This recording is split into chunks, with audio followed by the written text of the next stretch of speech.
बिस्मिल्लाहिर्रहमानिर्रहीम। अस्सलाम वालेकुम वरहमतुल्लाहि वबरकातुहू। 2025 सीज़न कुर्बानी का ऐसा ही है मुनी भाई, जो कि ईद की नमाज का समझे कि टाइम अनकरीब है। फजर की नमाज़ अल्हम्दुलिल्लाह अल्लाह के हुक्म से पढ़ी है।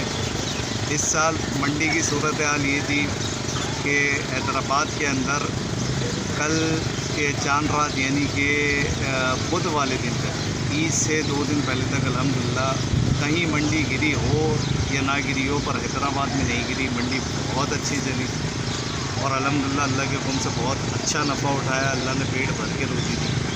ऐसा भी नहीं कि किसी कस्टमर के साथ नाजायज़ किया हो, किसी किस्म का कोई नाजायज़ नहीं किया। मॉल भी मुनासिब थे, अल्लाह जानता है। और जितनी मुनासिब रोज़ी थी उसके ऊपर रख के देने वाली गई। अब हाल ये है कि अभी फ़िलहाल 21 बछड़े बच गए और बच्चे भी अभी आपको दिखाते हैं। लेकिन कोई मसला नहीं है, हिम्मत नहीं हारनी, काम घर भी यही करना है, खुद भी यही करना है, बल्कि इंशाअल्लाह आने वाली नस्लों तक काम यही करेंगे। अगर कोई अपनी हिम्मत हार देगा इस काम में तो समझो उसका यकीन अल्लाह पे नहीं है। रिस्क मेरे अल्लाह का वादा है, अल्लाह के हुक्म से इंशाअल्लाह काम नहीं छोड़ेंगे तो कोई नुकसान नहीं है, बल्कि हर नुकसान अल्लाह के हुक्म से एक सबक होता है। तो सीखने को बहुत कुछ मिला। अब आप कहेंगे कि आपने सीखा होगा कि व्यापारी हजरात अपनी मांग दुरुस्त करें, मॉल बिल्कुल ज़रा सही करके मांगें। तो मैंने आपको पहले ही जिक्र कर दिया कि हमारे मॉल बहुत अच्छे थे, ऐसा नहीं कि हमने नाजायज़ किया हो, लेकिन अब ये अल्लाह बेहतर जानता है। अगर हमसे कोई गलती हुई है, किसी की दिल आज़ारी हुई है, जो कि कस्टमर्स आते हैं, कस्टमर्स की भी कुछ बातें इस किस्म की होती हैं कि बाज़ दफ़ा दिल दुखाने वाली बातें होती हैं, लेकिन खैर है, वो तो चलता रहता है। अब बात सिर्फ ये है कि 2025 कुर्बानी के सीज़न के आखिरी लम्हात हैं, जो कि कुछ देर में अभी तकरीबन 5:30 बजे के टाइम है। आपको कुछ देर में कुर्बानी का सिलसिला शुरू हो जाएगा। ये हमारे बेहतरीन शॉप का टाइम है, अलविदा का टाइम है। और जो बच्चे अभी बच्चे हैं वो भी हम आपको दिखाते हैं। दिखाओ बेटा वो सारे बच्चे, ले जाओ सारे माल के पास, इनको ले जाके दिखा कर आओ।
आपने माल देख लिया कि 21 बछड़े अभी अल्हम्दुलिल्लाह कोई मसला नहीं है, बच्चे हैं। और इंशाअल्लाह ये बच्चा तो मेरे बड़े दिल का बच्चा है।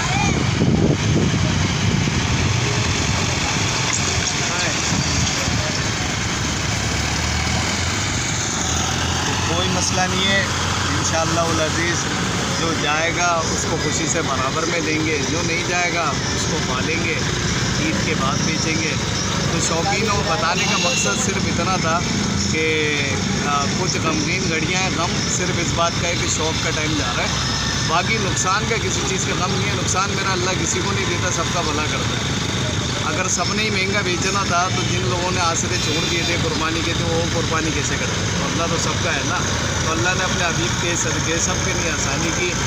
अब दुआओं की दरख्वास्त है कि अल्लाह जिन का नुकसान हुआ है सबको बेशुमार बरकतें और उनके नुकसान का अदाला बेहतरीन से बेहतरीन करें। और हमें भी दुआओं में याद रखें और चैनल को लाइक एंड सब्सक्राइब भी करें। और इंशाअल्लाह नए आने वाले ब्लॉग का इंतज़ार करें, तो फिर इंशाअल्लाह मुलाकात होगी। ये हमारे मोदी भाई हैं, कराची से आए स्पेशली हमारे साथ खड़े हुए हैं। तो इंशाअल्लाह अनकरीब फिर आपसे मुलाकात होगी। अस्सलामु अलैकुम वरहमतुल्लाहि वबरकातुहू।